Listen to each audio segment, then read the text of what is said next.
We got to understand here the educational program that you have to be able to figure out whether it will go on the right lines where the people will end up in a situation where they can be able to really control themselves. You understand what I'm saying? With no education, the people take this local foundation and start stealing money because they won't be really educated to why it's the people's thing anyway. You understand what I'm saying? With no education, you have neo-colonialism instead of colonialism, like you got in Africa 9, like you got in Haiti. So what we're talking about is there has to be educational program. That's very important. As a matter of fact, it's so important for us that a person has to go through 6 weeks of our political education before he can consider himself a member of the party, able to even run down ideology for the party. Why? Because if they don't have an education, then they're nowhere. You dig what I'm saying? They're nowhere because they don't even know why they're doing what they're doing. You might get people caught up in the emotionalist movement.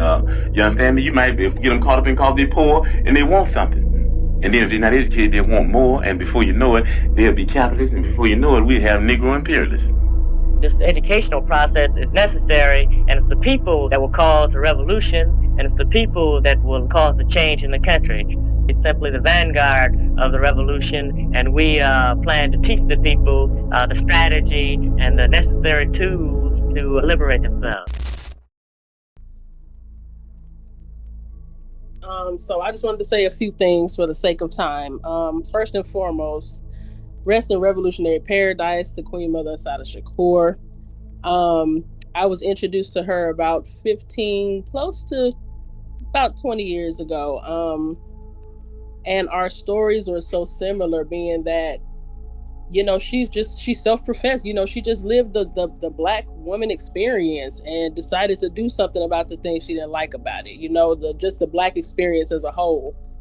And not only did she bring me closer to revolutionary consciousness, because she connected me to so many people like the Provisional Government Republic of New Africa, George Jackson, Amari Obadeli. You know, War in America is one of my favorite reads because it talks about how the people who have the lived experience are the ones who are going to make that revolution happen. And also being on this call, like I said, with Elder Mama Ayana, like I said, I got so much of my Black August political education from her as well, her articles and all of those things. Mama Mudra Shakur, Mama Sanovia Muhammad are all, you know, they're my elders as well. So it's just good to be in this space. It's good to be amongst comrades who are, you know, forward, always fighting forward. And just like you said, honoring Mama Assata is not just saying her name, posting pictures and X, Y, and Z. Is actually living the experience and doing something about it like she did. And I'm going to yield on that. I just wanted to offer a spiritual word or two, if that's appropriate. Assata Shakur was a hero, a heroine for me as I was growing up. I'm not that much younger than she was, but when I began to know of her story, I recognized that all of us should have aspired to fall in her footsteps, because she sacrificed for all of us, and all of us benefited from her courage. You know, we aspire to have degrees, make money, have families, have homes, but she didn't have a chance to have those things because she was fighting for all of us. And I want to give thanks to the Creator. I want to give thanks to the Orishas, to Olodumare, to Shango, to Oya, to all of the divine deities who were able to surround her as she made her trek from the United States onto Cuba. I want to give thanks and honor to Fidel Castro and to the government of Cuba that gave her protection for the time that she was there. I want to give thanks to all of the comrades, all of the freedom fighters, all of the teachers who taught liberation, both at the university level, at the level of the law, speaking life into the cause of liberation and freedom.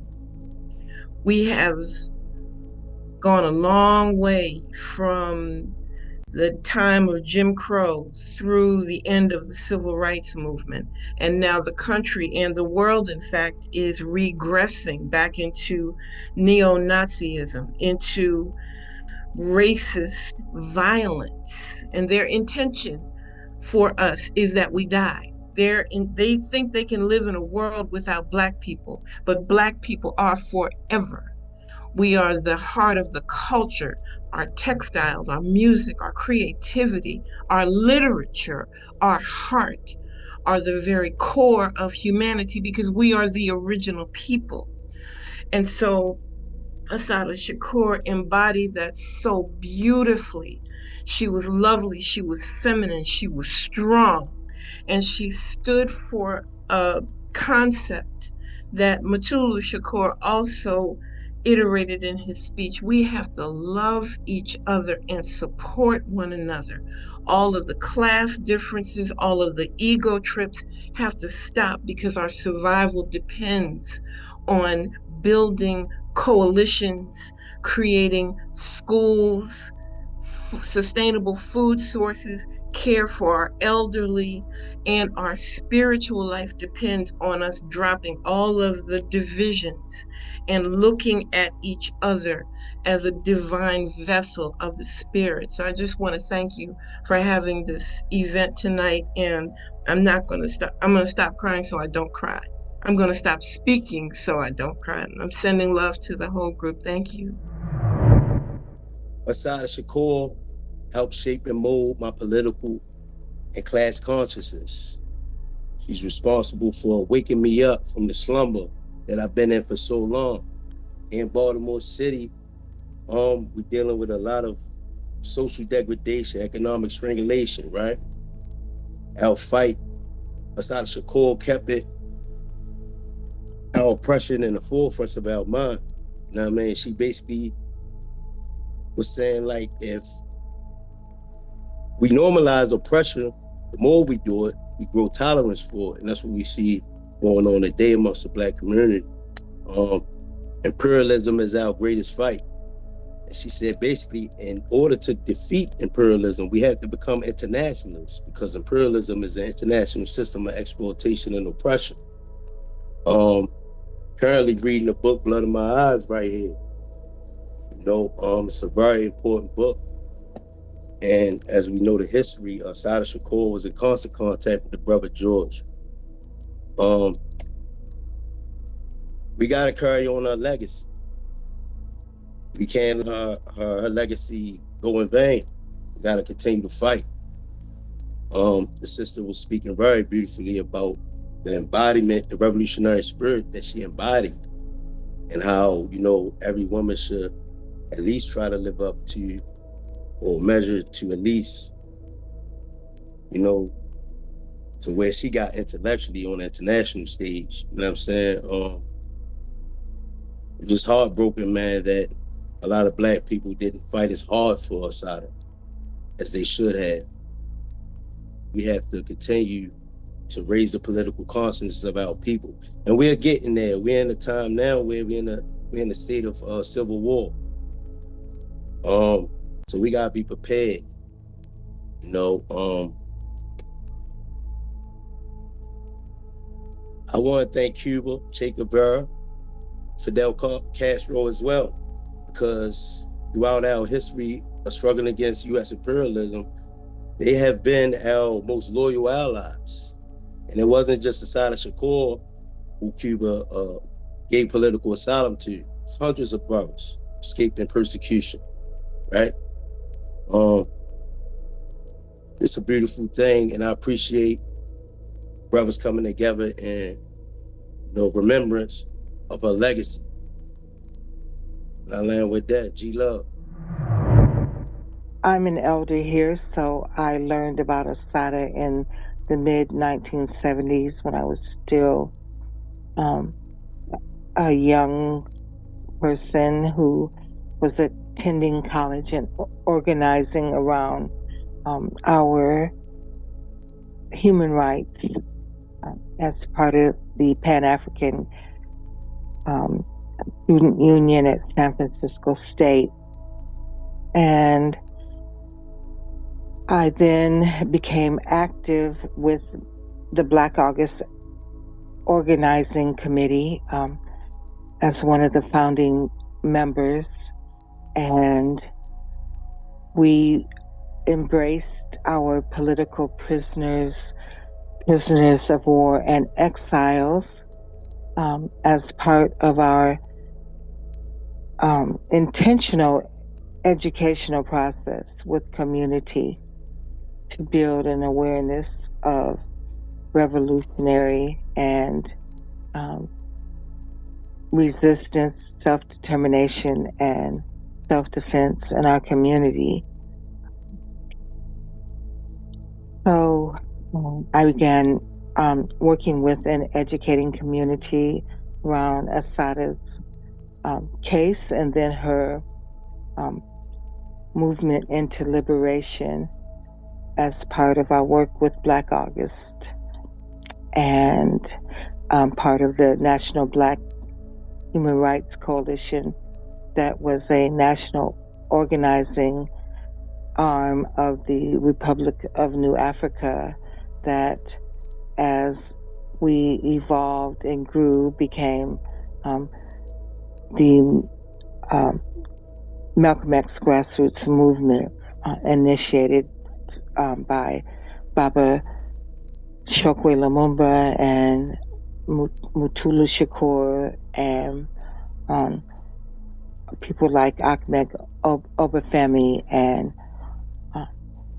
the amazing Baba Akinyele Umoja and all of us sisters that became the New African Women's Organization. And so when Assata was liberated from the, I think it was Clinton institution in New York, when she came above, she released a statement that was on, I received a cassette tape. Some of y'all probably don't even know what those are. And then took it to our propaganda arm at KPFA Radio in Berkeley. We used the State of Emergency Prison Poetry show. Baba Shaka Athena and I had an hour a month on KPFA to communicate around our Black prison movement issues, and we released her statement to the community when she was liberated. And an interesting written documentation of this is in her aunt Evelyn Williams' book. The name will come back to me later, but I'll put a link in the chat where her aunt, who I was introduced to when she went on her book tour and then made a connection with Dr. Chino Sole, one of our amazing freedom fighters. And she speaks to the potential of how was she liberated. I bring that up because Assata, not only her voice, because we heard her voice on this tape, and then her book came out, and sisters Anissa Rashid and Dada Mola Cabral, who was one of the youth that joined the Republic of New Africa at Berkeley High in the late 1960s, early 1970s. She is now an epidemiologist and educator. We produced, when her book came out, a beautiful reading of excerpts of her book, and then with Muja Shakur, who was one of the initiators of the international movement to free Geronimo G. Jaga, we then did a reading and book debut at Muja's community shop we called the Urban Village, which is where we did a lot of our community work. But KPFA was our main, and KPU, our main propaganda arms. And when I say propaganda, I'm not using it as a tool. We actually used it as an educational space, and we considered what we released to community education for liberation. Assata was one of our strongest voices. Following that, for many years, she lived in community in Cuba, and she was the Mecca for many of us. I remember sending Paris, one of our premier liberation rappers or hip hop artists from the Bay Area, to Cuba. He came to me and asked me, and I'm like, hey, one of the places you should go is Cuba, and go talk to Assata. And she was openly available and inspired thousands of us, if not hundreds of thousands of us in the movement. And she continued to stand up for liberation, for resistance, and against imperialism, colonization, and oppression. Her voice, her spirit, her body, her mind were always present for community. And that is how we learn to grow and evolve in our movement work, the example that she set. I would like to just honor the power, the intelligence, the fearlessness, the courage, the love that it took to be Assata Shakur, and how we as a community, as a people, as a new African nation embraced her for many years until my home was raided multiple times, and they always took key artifacts from me and never returned them. But I used to have a beautiful poster. The original Assata Shakur is welcome here. And underneath it said Republic of New Africa on my wall. She is an inspiration, and I will continue to honor and work to embody her spirit, her mind, her heart, her soul, as I continue to dedicate myself to the work of liberation, resistance, and to all oppression, and organizing, advocating, activating, agitating for our true life on this planet. I'm complete. The Republic of New Africa, as we can see throughout, I would say 70s, 80s, there has been a lot of confusion on which way to go, and schisms with splits and things of that nature, cultural nationalists going towards either black nationalism or being part of the New African independence movement. I just want to ask you, how important is it for black people in America, New Africans, to be conscious New African citizens and look more into the Republic of New Africa? And what does the Republic of New Africa actually mean to us? And what did it mean to Assata and Mutulu? And I'll yield off that.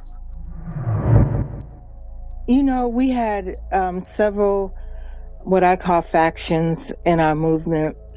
We had our internationalist faction, which George Jackson and many members of the Black Panther Party were internationalists. We understand that we're not in this world alone, and we all have to be united against our main oppressor. And then we have our Pan-Africanists, where we understand that African people have been the main target of oppression and imperialism and colonialism in world history. It's documented. And then we have our New African Revolutionary Nationalism. And that is a new concept that came out of the Pullman Porters, the Black agricultural workers, and former members of the Communist Party who separated themselves.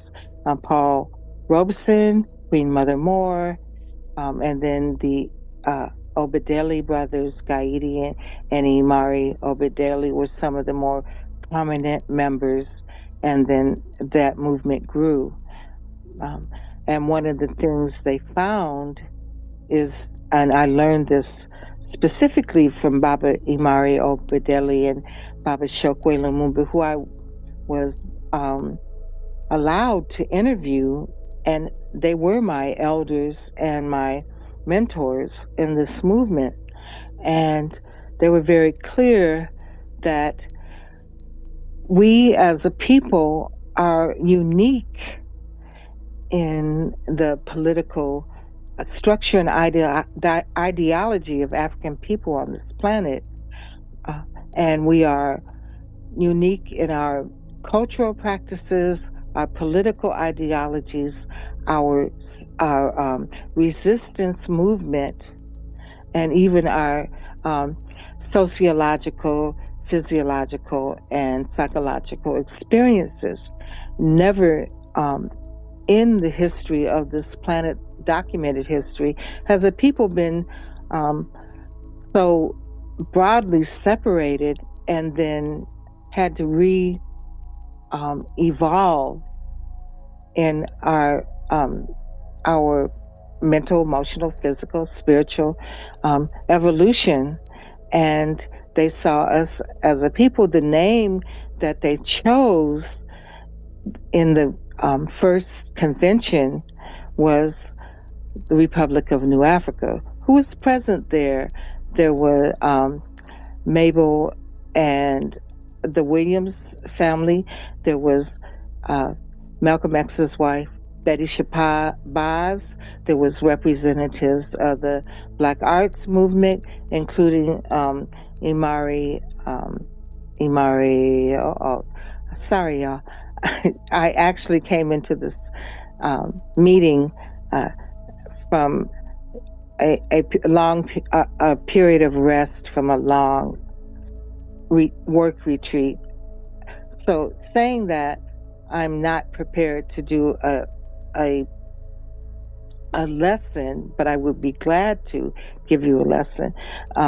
But we had movement leaders that separated that had organized around agriculture and labor and arts, that then came together and formed the Republic of New Africa with an agreement that we were part of the Black Belt South in 5 southern states, with a meeting with Native American and indigenous leaders who supported our work, with support from Chicano, Native American, North American, European, aka white revolutionary activists, and our own people.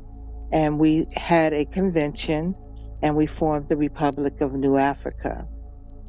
Within that political ideology, we have revolutionary, New African revolutionary, we have political Pan-Africanist, and then we have internationalists. How I look at that is I am a revolutionary New African woman with a Pan-African ideology and international understanding. And I learned that from my elders. And I bring that forward for us to understand we are a unique people in the United States. We have a unique resistance, but we also have a connection to our broader Pan-African people. And with a clear understanding, we are not in this world alone. We have one oppressor, and we are internationally connected in our resistance. Eloquently said. I thank you for that, Mama Yana.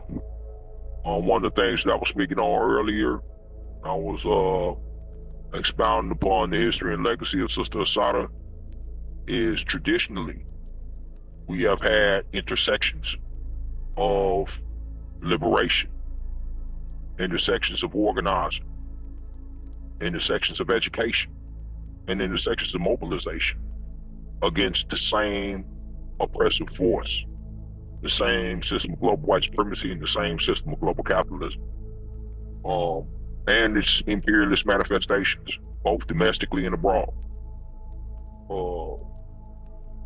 The new African nation is not going to be monotheistic.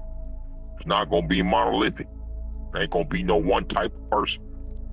But our guiding ideology is new African revolutionary nationalism, and our worldview is revolutionary scientific socialism. We went through 4 different stages of ideological development, from nationalism on to black nationalism, on to revolutionary black nationalism, on to norm. And with the ideological evolution of norm, we came to understand our struggle is global in nature. We got a world to win.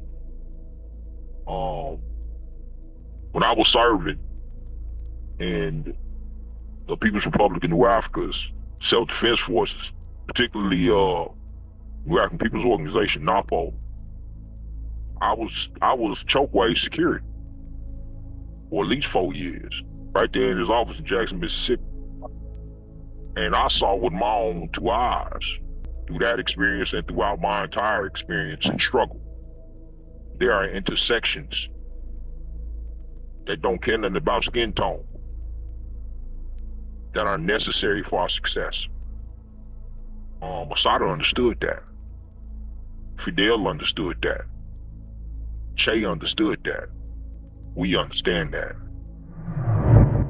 My presentation is more about a question. How do we begin when you have brothers and sisters out here that's doing a lot of movement building to go into first bringing these youth, the Black Student Union and other formations into a study group so they can have proximity for those that's willing and able to participate in the series of studying our comrade through her biography and paralleling that into creating a cadre for the Assata Alert Network for those that go into the practice of protecting our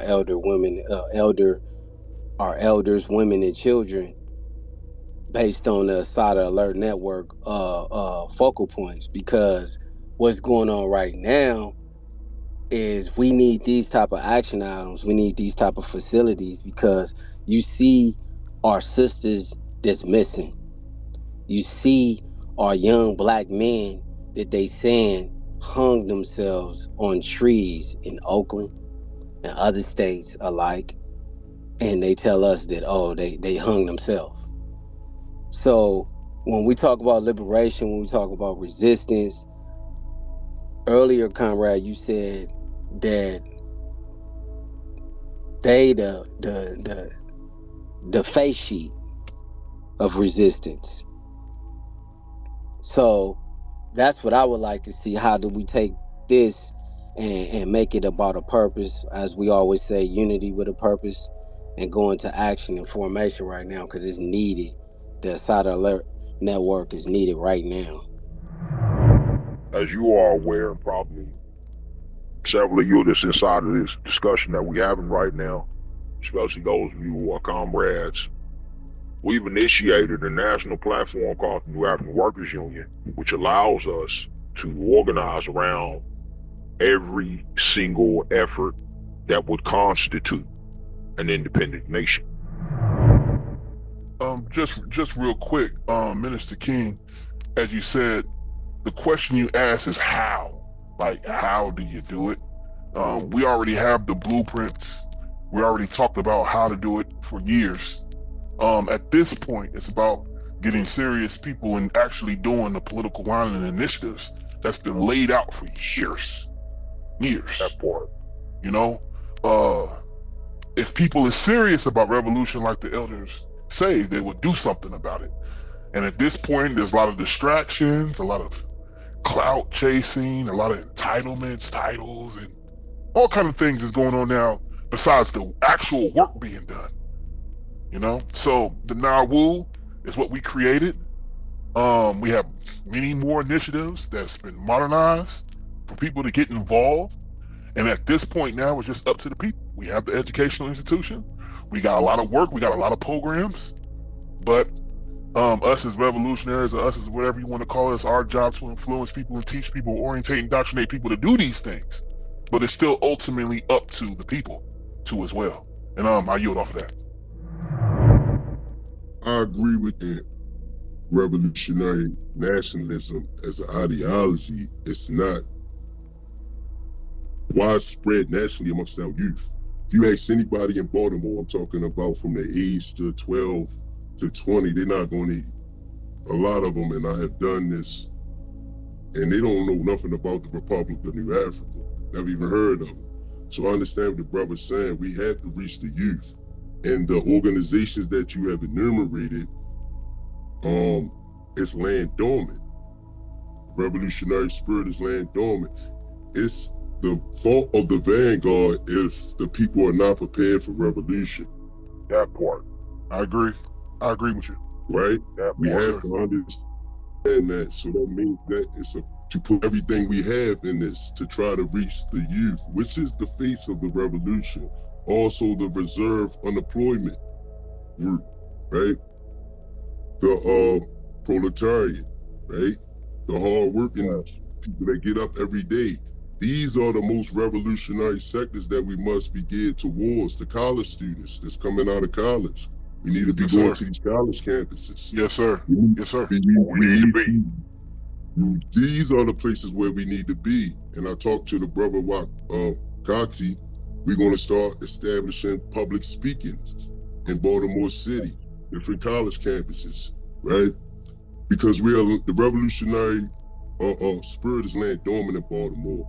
Just recently on Penn North, a black man was laid out dead for 3 hours on a bus stop. People were sitting next to him, right?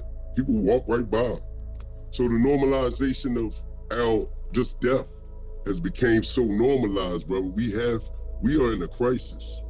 We don't have time to be shucking and jiving. We need hardware and political revolutionary ideology, education. That's what we need. Yes, sir. We don't need reformism. We don't need neoliberalism, and that's what's going on. Too many of our people are liberals, right?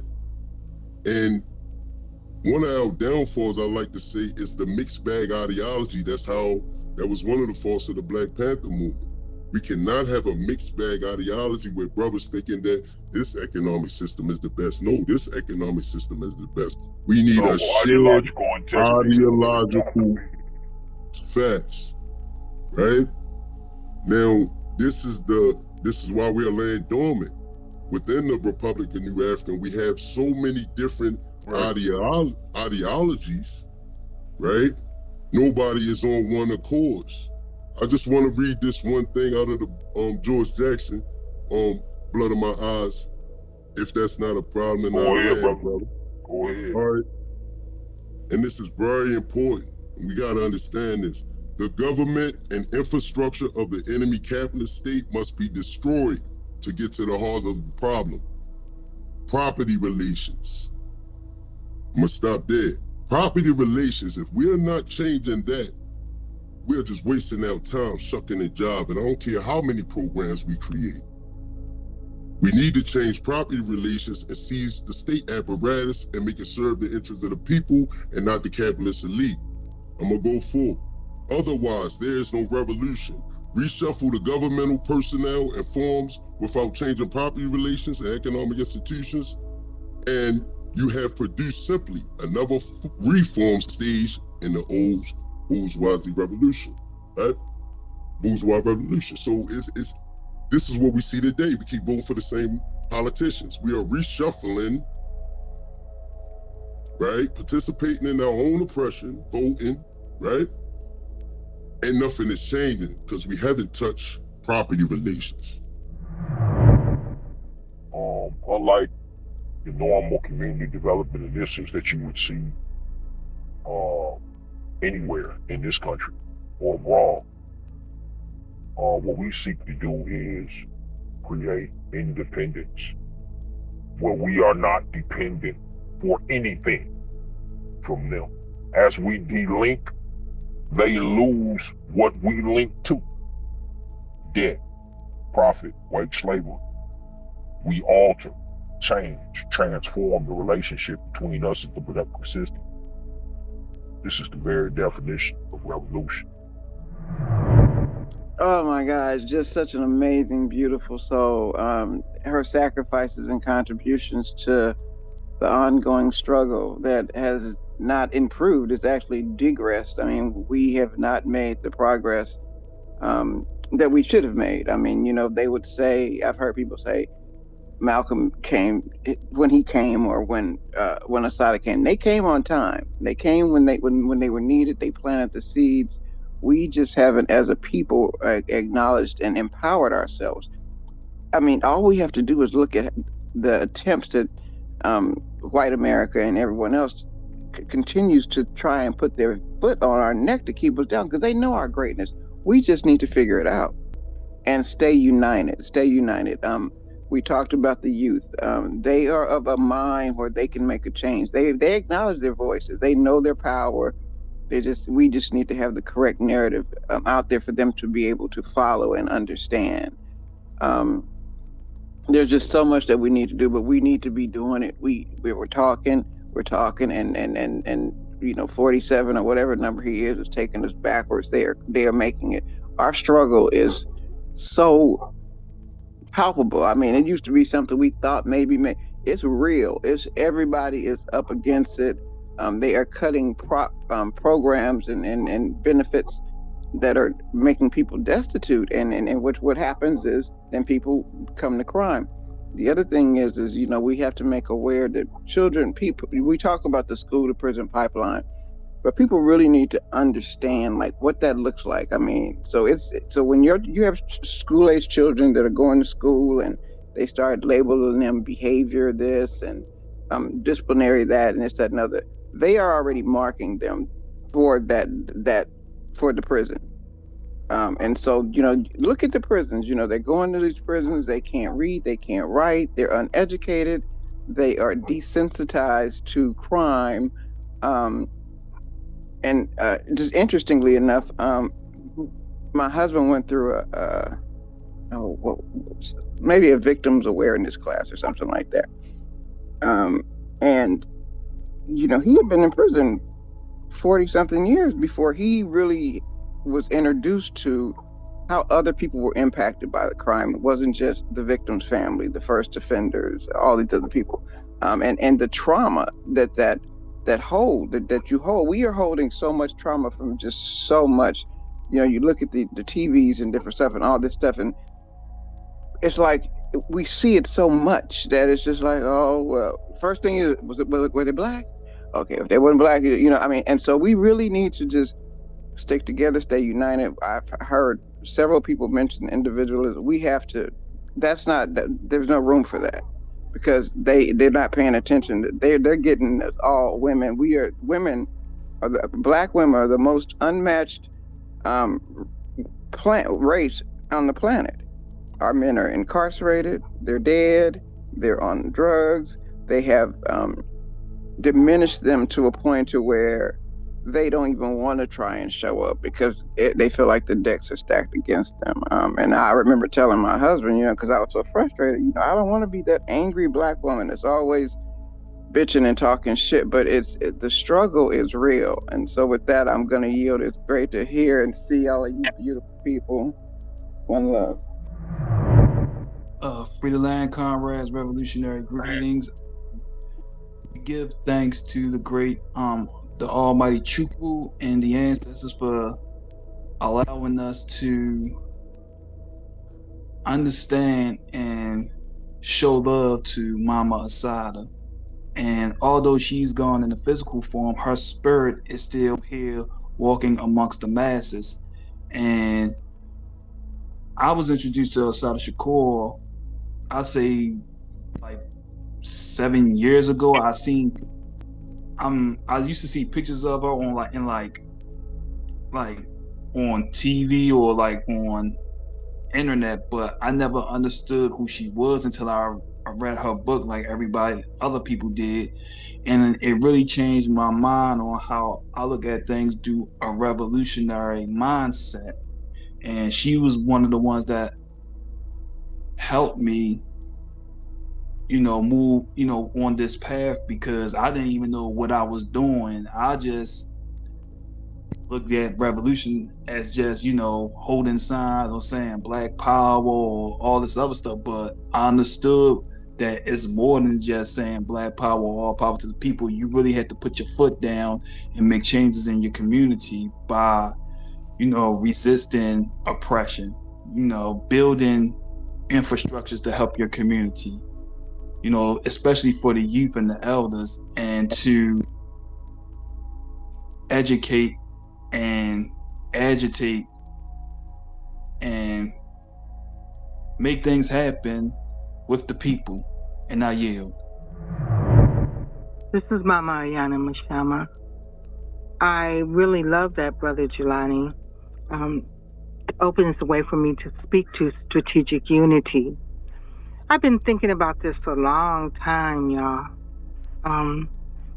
I saw in 1981, the State Assemblyman for California, Tom Metzger, called together a white supremacist gathering where they created their constitution and ratified it 100%. And that to me was really a learning moment, as I also learned about them creating the first interagency liaison task force, where they brought together all the law enforcement, the CIA, the FBI, the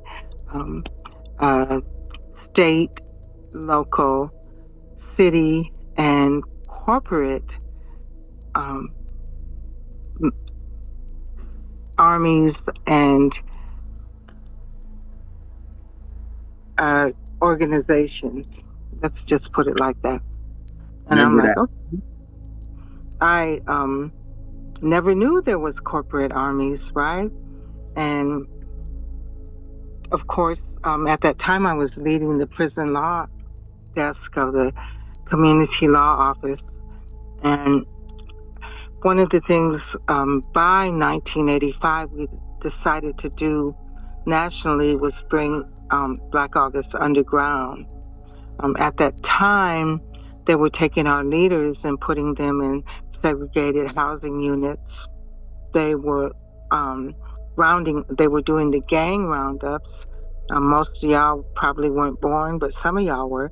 When they gathered up 2,000-3,000 people, they would roam the streets and put them in warehouses and document. Now they don't have to do that because they have all these surveillance apparatuses, which I've been taking my time to pay attention to. And they literally were targeting our leaders and isolating them. Prior to that time, within the prisons, we had Black liberation leadership that took accountability for our young people that would be being brought into these prisons under mass incarceration. And if you read Dr. Matula Shakur's article, the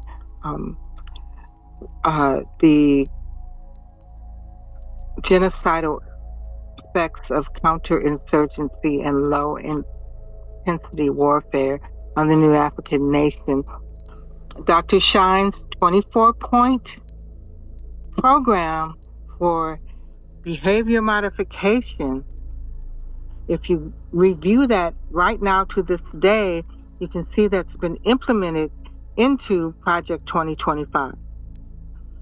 So historically, they have been working on since the early 1960s until now, implementing this process. What we have been working on is being, some of us would call it clandestine, but working in community together to resist.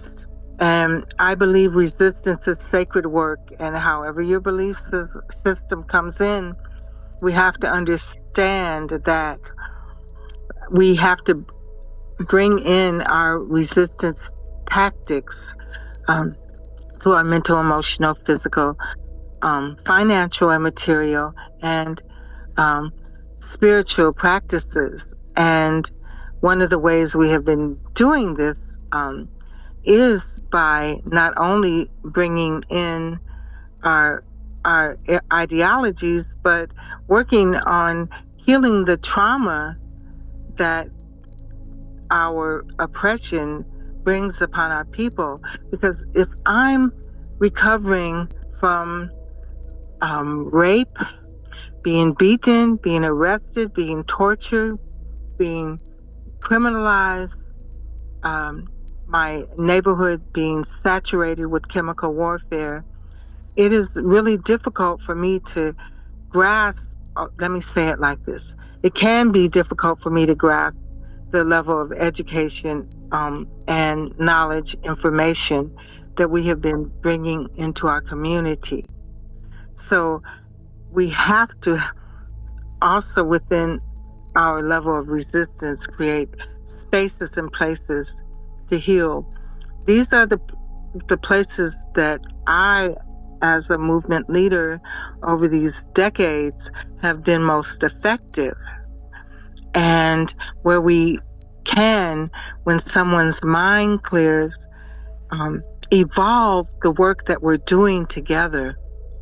And I say this, I'm starting with, I used to smuggle into the prisons books like 2000 Seasons and Dick Gregory's Cooking with Mother Nature, which helped to support people in evolving their work. And we'll just start there.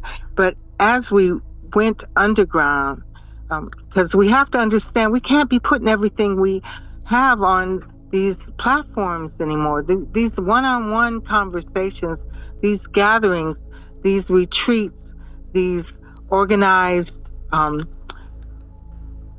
places and spaces where we come together and have these conversations have to be key as part of our movement work. These demonstrations and protests are important, in particular with the broader, Western European communities, but also South Asian and Southeast Asian, and the communities that are being oppressed internationally. When we were part of Black August, we were constantly organizing with other organizations and actual countries and organizations that were pushing liberation and resistance around the world. I can tell you, we had meetings and we were sliding people in and out of the airport and taking them to other cities so that we could have these conversations. This is how we have to operate, and we have to understand we're under constant surveillance, so we have to also create language and what I consider a cultural code of conduct. One of the conversations I had as I was a liaison for Dr. Matula Shakur, I was a liaison for the top leadership of the Black August Organizing Committee. I was certainly in leadership in our New African Independence Movement, and continue to be. And some of the things I've learned is that we have to have strategic unity. I bring us back to my original point. While the Klan, Tom Metzger was the head of the KKK of California in 1980-81 when he pulled together 82 this conference of leaders from all over the country of white-led supremacist organizations, and they ratified their constitution 100%. They did not have any issue with each other's ideologies, and we're talking skinheads, Aryan Brotherhood, the Order, the Hells Angels, etc., etc. We have to create strategic unity. We have to find the things that we agree on throughout our community and then create organizing strategies around it. We need to create a framework for strategic unity. This is a concept that I believe has come through our ancestors, and I believe it is very important for us to understand. And I'm not one of the dialectics that I was introduced to as I entered the movement as a teenager is that we do have dialectical materialism. We do use the strategies of our oppressors against them. And one of the prime examples that we have seen of strategic unity is the big ugly bill, right? We have seen them. They put everything into that one bill, and then they agreed upon it because they understood if they went over piece by piece, they would never come to agreement.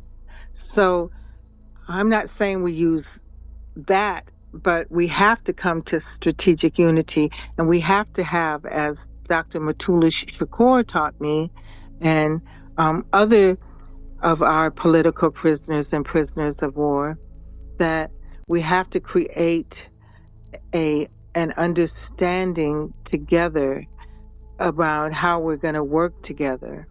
And it's really important that we come to agreement. We don't have to agree on everything right now, right? We really don't.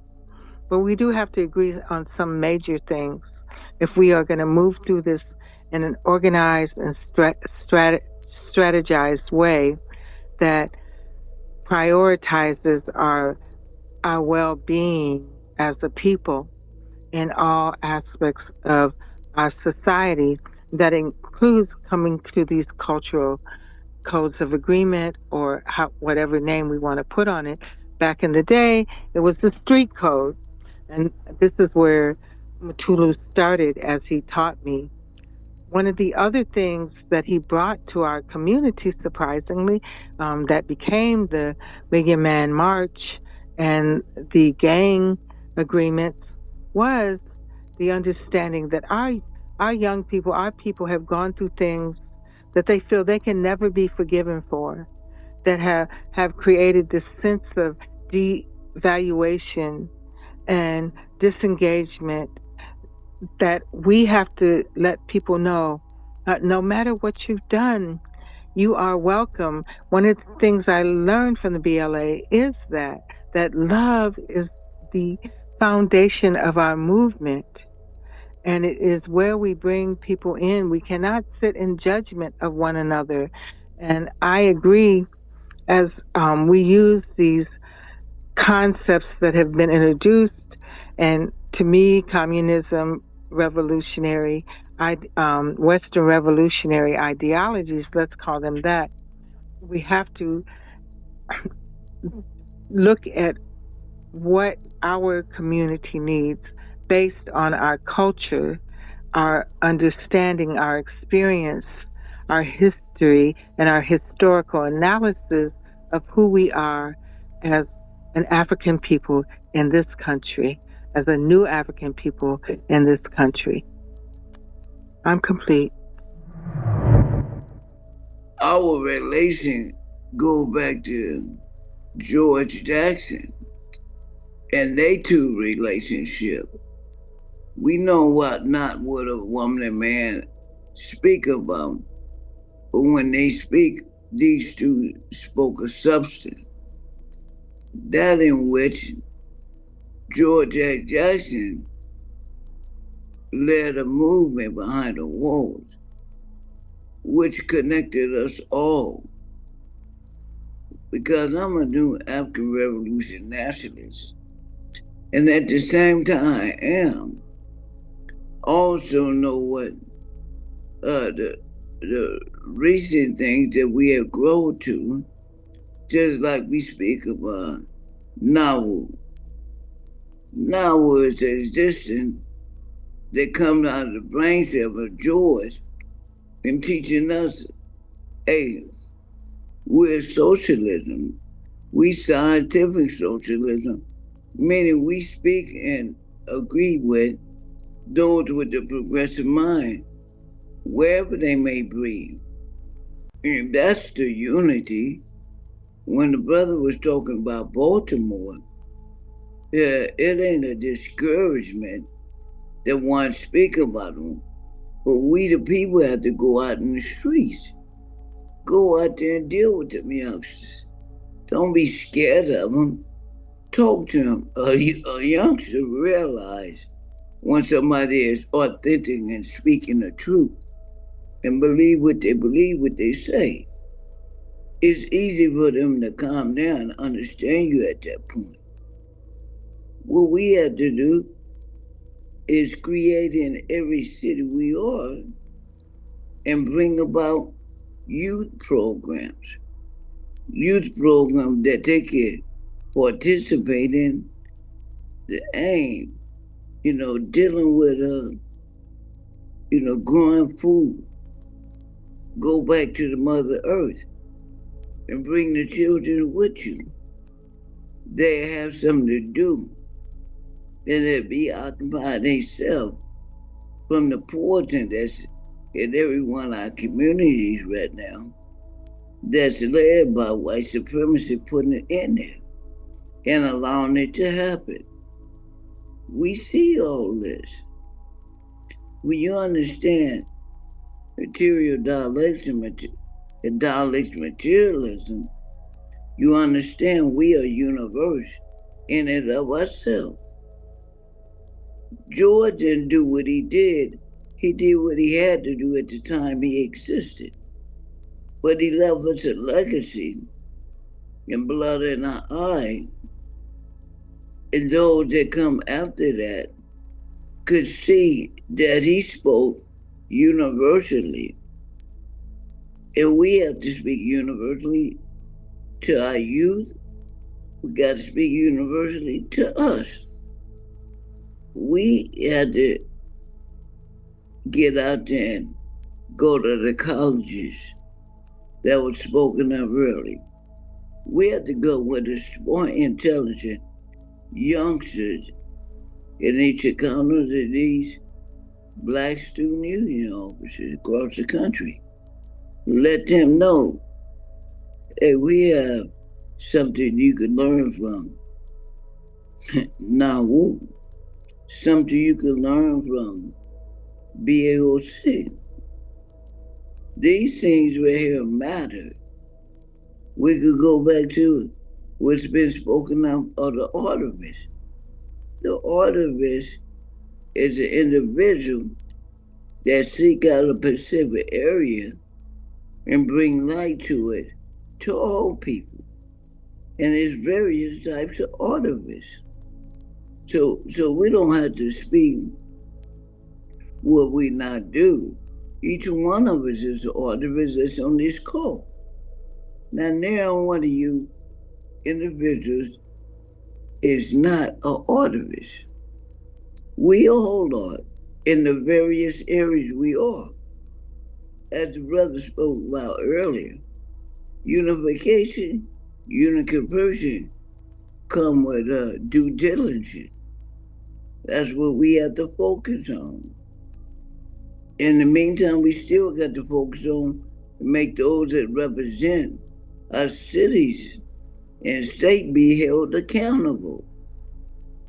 And when you look at the multicultural people of this land, then you look at all shades of brown and languages.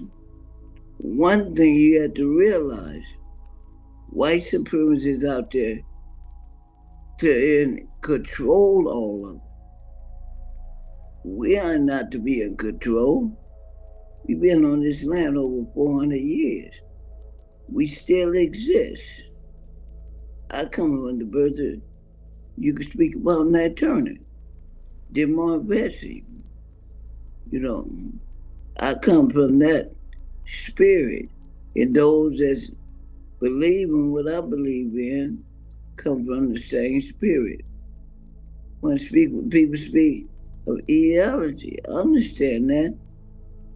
But if you're going to the highest, then you have to go through those that have struggled and died and went through the elements of national and black national revolution after New African Revolution after. I could say today that JDW is the only revolutionary organization that exists from the 60s to now. That part. You know, government had tried to snap out every great organization that was have been restored to us on this great land, to which we helped build it. So we have a stake in it. Our people got a stake in it. They just have to be educated to it, because they're getting a watered down version of history, and it's affecting them everywhere. All of us have to look at the same thing. Go to where they at. Educate them. Giving them something to do. Occupy them. They'll be thankful. And then they know how to pass that on to the next generation. We as the people is already prepared. All we have to do is do it. Simple as that. 2 words. Do it. Get out there and go where they are. You know, it's a bit emphasis on this call. It's elders. Our voice mattered. Our voice wherever we go mattered. And we have to network. Us elders that's listening on this phone, we must network each other.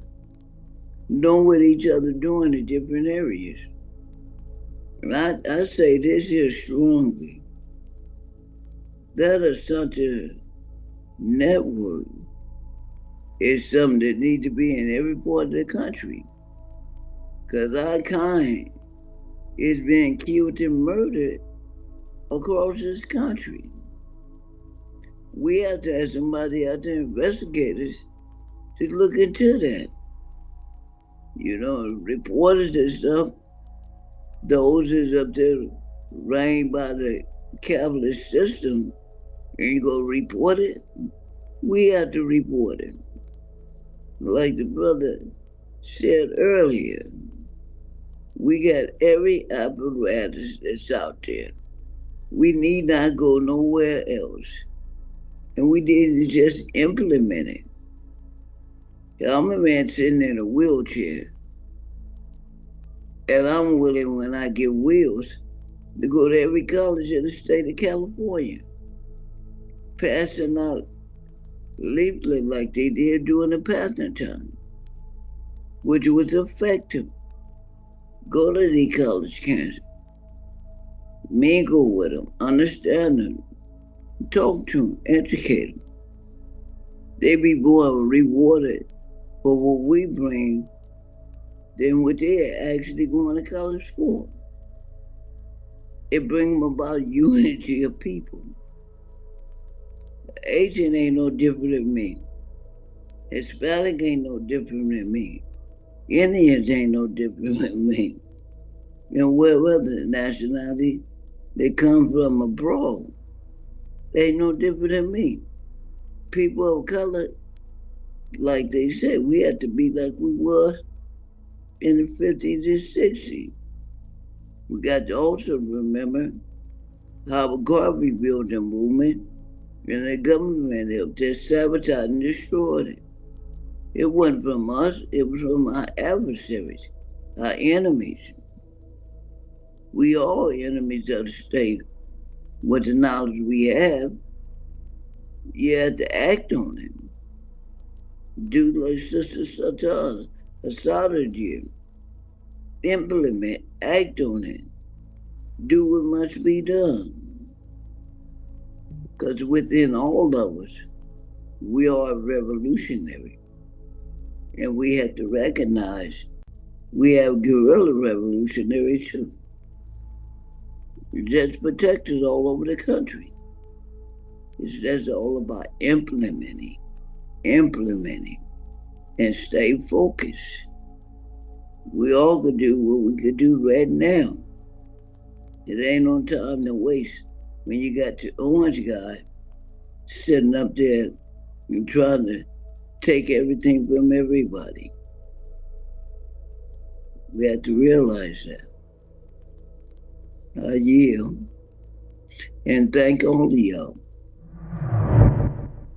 In the nature of struggle, one of the things that Assata's life, her experiences, and legacy demonstrated was an intent to remain clandestine and invisible but felt. Also exists the principle of quality control. This is the central point.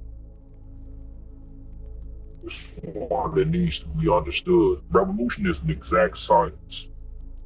It has an order of operation. Educate, organize, mobilize. That first stage is education. If people do not know how to organize or what to organize around, or what unity is as opposed to uniformity, there's a difference between the two. Unity is not uniformity. Unity is dialogue and commitment. Dialogue around what we want to unify around, and commitment to carrying out what we need to carry out to achieve that end. Uniformity is everybody talking alike, looking alike, speaking alike. That's not unity. That's uniformity. We're not talking about uniformity. We're talking about unity of purpose. We have the proper program. Black Office Organizing Committee and all the various units and organizations aligned therewith has the proper blueprint. Just need to implement. Free the land. Free the land. Yes. Appreciate you for getting me on the call, brother. I salute everybody out there doing the work, organizing, mobilizing, educating, building institutions and infrastructure. To me, just talking about Sister Assata and studying and looking over everything and how they were organizing back in the day. They were really organizing with a purpose.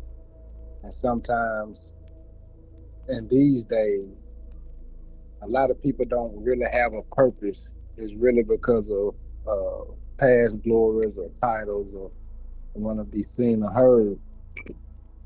But the ability to organize around what they did and hold true and she be able to get to what she got to, that's very honorable and admirable. And it should be taught throughout the world, not just here in America, because our people have always been at the forefront of change. However, sometimes we allow ourselves to get so caught up into something that we think we are the cause. And we have to reevaluate our position on the board and on the field so that we can make proper adjustments in real time and be able to win for our future generations. So just catching on the tail end of the conversation, how we are able to bring all of these districts together, including with the Black Organizers Committee and with our organizations, local organizations as well. We should be able to look at what and how the government broke down, or how we feel about the government, and really have some real conversations. Because right now I am the PCC chair of our provision of government, and it's minimal participation. And I've heard that it's by design. Our people are very intelligent, and everything we do is by science and math.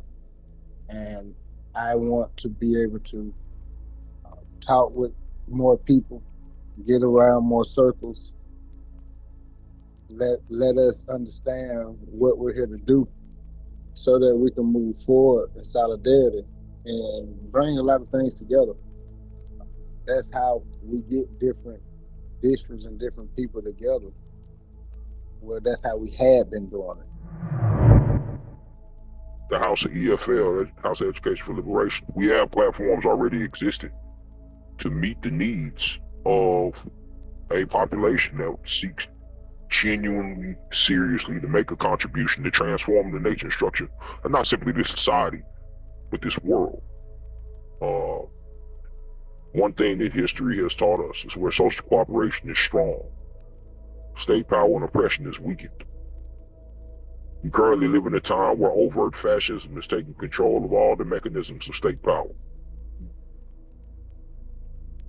They have achieved such a degree of excess and influence over the basic vestiges of social life that you have people actively advocating for Nazis. When that was ignored sometime in the 20s and 30s in Western Europe, proved disastrous for millions. As New Africans, our purpose, our reason for existence is to transform the nature and structure of this world.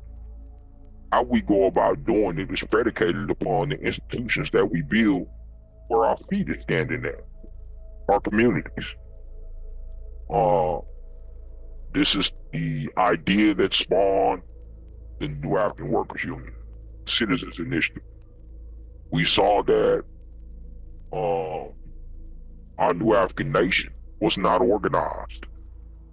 It was not organized around the very institutions necessary for liberation. And now you continue to hear me use the word institutions. It's because that's what we need. If you look around you in American society today, every area of people activity is organized and designed to maintain and perpetuate the current status quo, the current dominant power system. Our people themselves are indoctrinated and inculcated on self-hatred, capitalism, greed, individualism, the very foundational components of